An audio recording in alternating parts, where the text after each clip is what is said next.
अनूप मंडल एक असामाजिक संगठन है। ये राजस्थान के कुछ इलाकों में पनपा है। बमुश्किल 100 साल पुराना इसका इतिहास है। भारतीय धर्म, संस्कृति और समाज के उत्थान या उन्नति के लिए इसका कोई योगदान दिखाई नहीं देता। 100 साल का इसका इतिहास और 100 साल की इसकी गतिविधियां ये बतलाती है कि आपसी शांति को तोड़ने के लिए, समाज में परस्पर वैमनस्य को खड़ा करने के लिए, लोगों को गलत मार्ग पर धकेलने के लिए इसने प्रयास किए हैं। अनपढ़ लोगों को इसने उकसाया है। सामाजिक सौहार्द को तोड़ने की इसकी कोशिश रही है। समय समय पर अनूप मंडल ने राजस्थान में जैन मंदिरों, अन्य स्थानों में तोड़फोड़ करने का, जैन साधुओं को गालियां देने या मारपीट करने का प्रयास किया है। कभी कभी उसने संगीन गुनाह तक किए हैं। अनूप मंडल के कई सदस्यों पर कई बार मुकदमे दाखिल हुए हैं। कई लोगों को जेल हुई है। अपराधों में इनकी लिप्तता स्पष्ट दिखाई देती है। लेकिन सामाजिक प्रीति में, प्रेम भाव में, समाज के उत्थान में, गरीबी को मिटाने में, समाज को जोड़ने में, भारत के नवनिर्माण में इसका कोई योगदान दिखाई नहीं देता। ऐसे असामाजिक संगठन को अवसरवादी लोग तूल देते हैं। वे उसे बढ़ावा देते हैं, अपनी रोटियां सेकते हैं। दुख इस बात का है कि राजस्थान के जालोर, पाली, सिरोही और बाड़मेर जिले के कुछ इलाकों में यह पनपा है। जिन लोगों को फोगट का खाना है, दूसरों को गालियां देकर के अपने आप को बड़ा बताना है, दूसरों की प्रगति में जिनको रोड़े अटकाने हैं, या जो जैन समाज के अथवा ऐसे ही अन्य व्यापारियों की प्रगति से जलते हैं, ईर्ष्या करते हैं, उनके विरोध में ये लोग काम करते हैं। इनकी बातें बेहूदी है, अतार्किक है, हास्यास्पद लगती है। इनकी बातें किसी के गले उतर नहीं सकती। लेकिन नासमझ समाज, अनपढ़ समाज, पढ़ा लिखा जो नहीं है, अंधविश्वासों में मानता है, वो इनका फॉलोवर्स बन जाता है, इनके अनुयायी बन जाते हैं। इस अनूप मंडल ने 100 सालों में ऐसे कई गलत कार्य किए हैं। एक बार तो राजस्थान के सिरोही जिले के कोलरगढ़ में जैन साधु को उन्होंने जिंदा जलाने का संगीन अपराध किया था। ये उन पर आरोप है। इस आरोप के तहत कई लोगों को गिरफ्तार किया गया था, उन पर मुकदमे चले थे और उन्हें जेल हुई थी। आज भी जगह जगह पर ये लोग ऐसी उल्टी सुल्टी गतिविधियां करते रहते हैं। देखने काबिल बात है, ये खुद को हिंदू कहलाते हैं, लेकिन इनकी विचारधारा हिंदुओं से कहीं मेल नहीं खाती। हिंदू धर्म की महान सांस्कृतिक परंपरा के ये कहीं अवशेष लगते हो, ऐसा दिखाई नहीं देता। इनको रामायण पर, गीता पर, उपनिषदों पर शायद विश्वास नहीं है। इसीलिए इन्होंने 100 साल पुरानी अपनी किताब को ही अपना धर्म ग्रंथ मान लिया है। उसी पर यकीन करते हैं। उटपटांग बातें उस किताब में लिखी हैं, उसी को वे फॉलो करते हैं और उसके आधार पर लोगों को भड़काते हैं। यह भी गौर करने लायक बात है कि न्यायालय के द्वारा यह किताब प्रतिबंधित है। इसे बांटना, छपाना अपराध है, तो भी बेधड़क ये लोग इसका हिंदी और गुजराती संस्करण छपाते हैं, बांटते हैं और लोगों में जहर घोलने का, लोगों को भड़काने का, भारतीय समाज की शांति नष्ट करने का प्रयास करते हैं। अब तक 100 सालों में इनकी इन गतिविधियों से इनको कोई फायदा नहीं हुआ। इनकी विचारधारा से लगता है कि ये या तो मार्क्स से या लेनिन से या माओ से प्रभावित हैं। साम्यवादी इनकी विचारधारा है। ये समाज के विकास को रोकना चाहते हैं। ये उल्टी सुल्टी बातें करके लोगों को गलत मार्ग पर ले जाते हैं। दुख इस बात का भी है कि राजस्थान की सरकारें इस पर लगाम लगाने में अब तक कामयाब नहीं हुई हैं। इसीलिए ये कहीं ना कहीं पनप रहा है। हो सकता है सरकार के वोट बैंक की मानसिकता इसमें बीच में आती हो और सरकार इन पर पाबंदी न लगाती हो। सिरोही, जालोर, बाड़मेर और पाली जिले की पुलिस भी पंगु नजर आती है इनके सामने, जब ये जुलूस निकालते हैं और बेधड़क जैन समाज को गालियां देते हैं। यह संवैधानिक अपराध है। इस प्रकार भारत में रहते हुए लोकतंत्र के आधार पर किसी को भी गालियां देना, किसी भी धर्म को बदनाम करना, किसी भी समाज को बुरा भला कहना उचित नहीं। लेकिन इतना होते हुए भी पुलिस पंगु बनकर के रहती है, कोई कार्रवाई नहीं करती है। ये जैन समाज की सहिष्णुता, अहिंसा, क्षमा की भावना, प्रेम, मैत्री, दया इत्यादि का फायदा उठाया जाता है। दूसरे समाजों की तरह अगर जैन समाज आक्रामक होता, लड़ाकू होता, हिंसक होता, वो तलवार उठा करके अगर जवाब देता, या गोलियों से बात करता या मारपीट करता तो शायद ऐसे कुकुर मुत्ते पनपते नहीं, लेकिन ये अनूप मंडल की तरह पनपे हैं। तो इसमें कहीं ना कहीं समाज के अन्य संगठन, पुलिस और सरकार की भूमिका नजर आती है। मैं सोचता हूं अगर भारत में लोकतंत्र जिंदा है और सरकारें लोकतांत्रिक प्रणाली से काम करती है तो सबसे पहले उनको इन असामाजिक संगठनों को रोकने का, उनकी गतिविधियों को बंद करने का प्रयास करवाना चाहिए। पुलिस को भी कठोर कार्रवाई करनी चाहिए।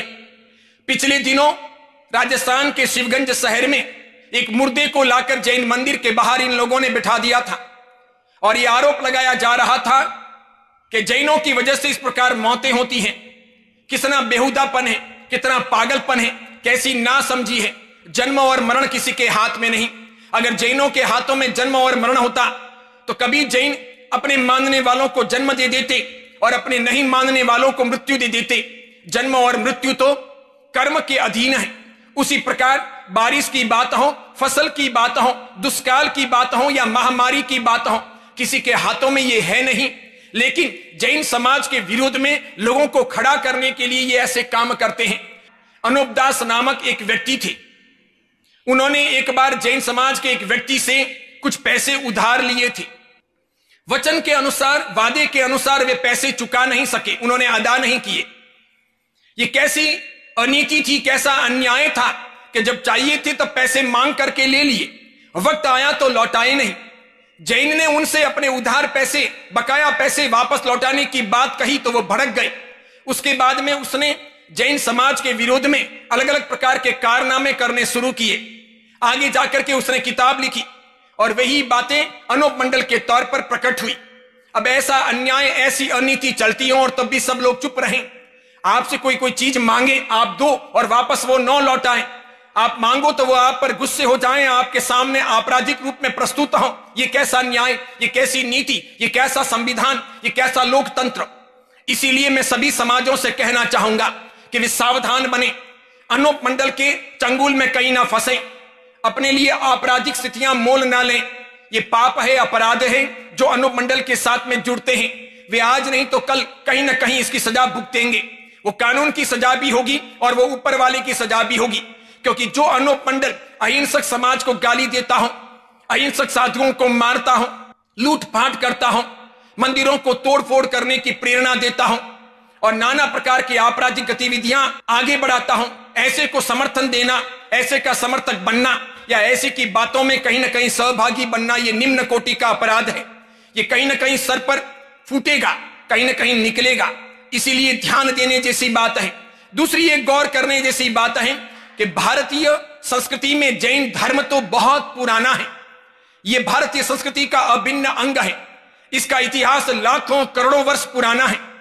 भारतीय संस्कृति के किसी भी धर्म में, किसी भी पंथ में, किसी भी किताब में जैन धर्म के विरोध में ऐसी कोई बातें नहीं लिखी गई हैं। न ये सिख धर्म ने कहा है जैन धर्म के विरोध में, न रामायण में लिखा है, न उपनिषदों में लिखा है, न गीता में लिखा है, न बौद्ध धर्म की परंपरा के किसी ग्रंथ में जैन धर्म के विरोध में ऐसा कुछ लिखा है। यह अनूप मंडल है जो 100 साल पहले पनपा है और जैन धर्म के विरोध की बातें करता है। इसीलिए इसकी इस कुटिल, गलत, असामाजिक विचारधारा को समझने की आवश्यकता है। दूसरी एक बात, मोहम्मद गोरी हो, मोहम्मद गजनी हो, अलाउद्दीन खिलजी हो, मीर जाफर हो, टीपू सुल्तान हो, हैदर अली हो या ऐसे ही दूसरे आतिताई हो जो बाहर से आकर के भारत पर, हिंदुस्तान पर आक्रमण किए, हिंदुस्तान को गुलाम बनाने की जिन्होंने कोशिश की, जिन्होंने हिंदुओं की, जैनों की बहन बेटियों की इज्जत लूटी, उनकी औलादों को ये पसंद करते हैं, ये उनको भाई मानते हैं। यानी जिसने सोमनाथ को तोड़ा वे औलादें उनकी भाई, जिन्होंने भारतीय संस्कृति को नष्ट करने का प्रयास किया वे औलादें उनके भाई, जिन्होंने भारत को गुलाम बनाने की कोशिश की वे औलादें उनके भाई, जिन्होंने बहन बेटियों को लूटा वे औलादें उनके भाई। ये अनूप मंडल की कैसी विचारधारा है। ये भारत के लिए, भारतीय लोकतंत्र के लिए और राजस्थान की मधुर सुनहरी धरा के लिए कलंक है। इसे थामा जाना चाहिए, रोका जाना चाहिए, इसकी गतिविधियों को समाप्त किया जाना चाहिए। इनकी गलत पापप्रद बातों को समाप्त करने के लिए सभी समाजों को आगे आना चाहिए और सरकारों को कठोर कदम उठाने चाहिए। अगर ये इसी प्रकार की बातें करते रहेंगे तो इसमें समाज का प्रेम टूटेगा, आपसी सौहार्द नष्ट होगा। ये अच्छी बात नहीं है। जैन धर्म ने, जैन समाज ने तो समय समय पर सामाजिक, राष्ट्रीय कई योगदान दिए हैं। भारतीय स्वतंत्रता के लिए जैन समाज का योगदान अद्भुत रहा है। उसके पहले भी जैन श्रावक श्राविकाओं ने भारतीय समाज के उत्थान के लिए, गरीबी को दूर करने के लिए, आतिताइयों से मुक्ति दिलाने के लिए, राष्ट्र गौरव के लिए, समाज की सेवा के लिए समय समय पर जैन समाज ने कई योगदान दिए हैं। तन, मन और धन दिया है। हजारों साल का इतिहास इस बात का साक्षी है। जगह जगह जैन समाज स्कूलें बनाता रहा है, अस्पताल बनाता रहा है, पांजरापोल गौशाले बनाता रहा है, प्राणी मात्र के कल्याण के लिए कामना करता रहा है, कबूतरों को अनाज देता रहा है, गरीबों को भी कपड़े और अनाज देता रहा है। कई जगह पर प्याऊ बनाए हैं। अन्य अन्य सरकार के कामों में भी जैन समाज ने योगदान दिया है। इतना छोटा सा जैन समाज इतना काम करता और फिर भी उसे गालियां दी जाए, उसे गलत कहा जाए, ये कितना बेहुदा है, कितना अन्यायकारी है। जैन धर्म भारतीय संस्कृति का अभिन्न अंग है। ये तो किसी को दुख न देने में, किसी को पीड़ा न पहुंचाने में, दूसरों के दुखों को दूर करने में, सबको जिलाने में विश्वास करता है। जैन धर्म का कोई भी उपदेश किसी को मारने काटने का उपदेश नहीं है। जैन धर्म तो किसी को दुखी करने में विश्वास नहीं करता। जैन परंपरा का कोई साहित्य किसी को पीड़ा देने की बातें नहीं करता। फिर ये जैन धर्म के बारे में अनशन कैसे बोला जाता है, कैसे कहा जाता है, क्यों कहा जाता है, इसके बारे में लोग सवाल क्यों नहीं उठाते? मैं सोचता हूं अनुमंडल की गतिविधियों को रोका जाए, सरकार और पुलिस तत्काल हरकत में आए और अनुमंडल के पापों को, अपराधों को कोई व्यक्ति समर्थन न दे। समाज का प्रेम, समाज का आपसी सौहार्द बरकरार रखेंगे और समाज की उन्नति में, राष्ट्र के नवनिर्माण में योगदान देंगे। ये नकारात्मक विचारधाराओं से तो हमारा पतन होगा, हम और गुलाम बनेंगे, हमें और परेशानी झेलनी पड़ेगी, नाना प्रकार के पापों का उदय होगा। इसीलिए इन सब चीजों को रोकने के लिए सभी समाजों को आगे आना चाहिए। यही मैं निवेदन करता हूं और सभी को आशीर्वाद प्रदान करता हूं।